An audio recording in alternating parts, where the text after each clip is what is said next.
61 жаштагы Субанбек Талыпказиев өсүмдүккө бала кезинен жакын. Ал 40 жыл бою бак кыйып иштеген.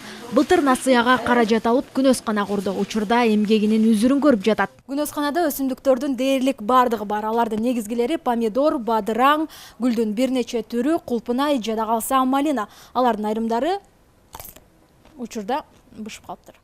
Мунун артында чоң түйшүк жатканы бышык. Күнөскананын ичин кышы жайдебей 40 градус жылуулукта кармоо зарыл экен. Отто болсо кышында түнкүсүн бир 10-дон 11ге чейин жагып коюп аттык.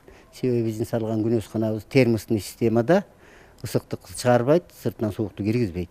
Таш көмүрдү эле колдонгон жокпуз, бир аз эле жыгач жагып коебуз, болду. Жер жемиштин түрүн өстүрүп келген Субанбек атанын короосу эми карагат менен толукталды. Багбан жемишти жакшы карап, жакынкы 2-3 жылда чарбасын кеңейтүүнү пландоодо.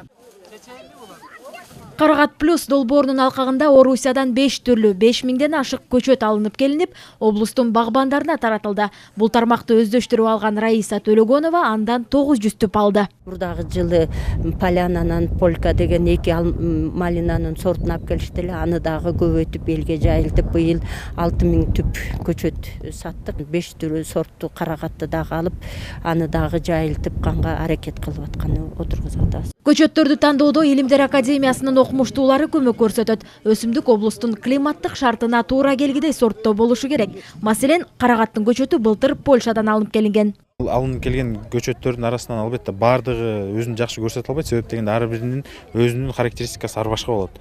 Албетте арасынан аябай жакшы көрсөткөндөрү болду. Арасынан кичине өзүн жакшы көрсөтө албагандары болду. Багбандар болсо өсүмдүктүн түрүн өстүрүү менен өлкө экономикасына салым кошууну көздөп жатат. Себеби Кыргызстан ЭАЭПке кирүү менен өзүбүздө өндүрүлгөн продукцияны экспорттоп, киреше табуу мүмкүнчүлүгү кеңейет. Альбина Сулайманова, Эсентура Быкеев, Коомдук 1 канал, Ысык Көл облусу.